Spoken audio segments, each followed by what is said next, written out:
मेरा question specially जयदी ma'am से है। जैसा मैं देखते आई हूँ या हम सब देखते आए हैं कि हमारे समाज में मुसलमानों का जो बहुत बड़ा तबका है वो आर्थिक रूप से बहुत कमज़ोर है। बहुत सारे लोग हैं ऐसे। तो जिस तरीके से सरकारें उनका इस्तेमाल करते आई हैं, क्या वो खुद नहीं चाहते हैं अपनी स्थिति परिस्थिति को चेंज करना? वो इस्तेमाल क्यों होते रहे हैं? क्या वो अपने स्थिति को चेंज करके अपने आर्थिक स्थिति से बाहर नहीं निकलना चाहते, उसको ठीक नहीं करना चाहते? ये तो हर इंसान चाहता है कि वो अपनी ज़िंदगी में आगे बढ़े, अच्छी उसके पास सुख सुविधाएं हों।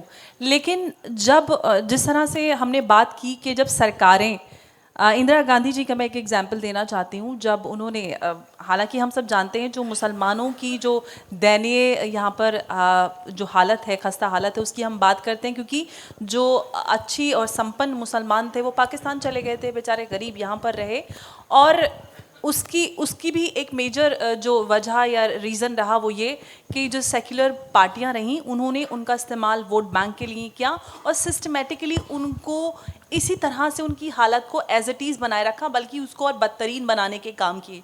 जब इंदिरा गांधी जी के समय में मुसलमान समाज के बच्चों को आगे बढ़ाने के लिए अंडर एज बच्चों को हम एजुकेशन और स्कूल ले जाने की बात करते हैं, इंदिरा गांधी जी ने बच्चों से मुसलमान समाज के दरिया बुनवाने का काम किया। तो आप क्या उम्मीद लगाएंगे किस तरह से मुसलमान आगे बढ़ पाएंगे? और सबसे पहली बात, उनके अंदर ये खौफ डाला गया कि आप खतरे में हो, अगर आप यहाँ से मोहल्ले से बाहर निकले, गेटों से बाहर निकले तो आप पे हमला हो जाएगा, हिंदू आपका दुश्मन है, आप अपनी पहचान को छुपा के रखो, आपको ये बात बाहर नहीं बोलनी है। तो इस तरह से उनके अंदर ये खौफ जो डाला गया, उनके अंदर सबसे पहली वो भावना रही कि हम सुरक्षित महसूस करें।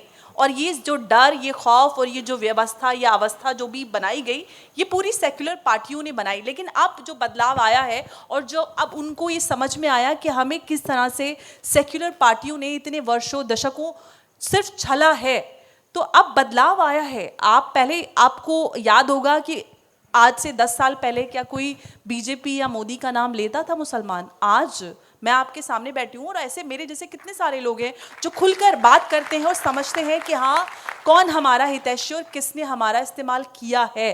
तो मुझे लगता है कि बहुत अच्छा बदलाव है और लोगों को समझ में आ रहा है फ़र्क।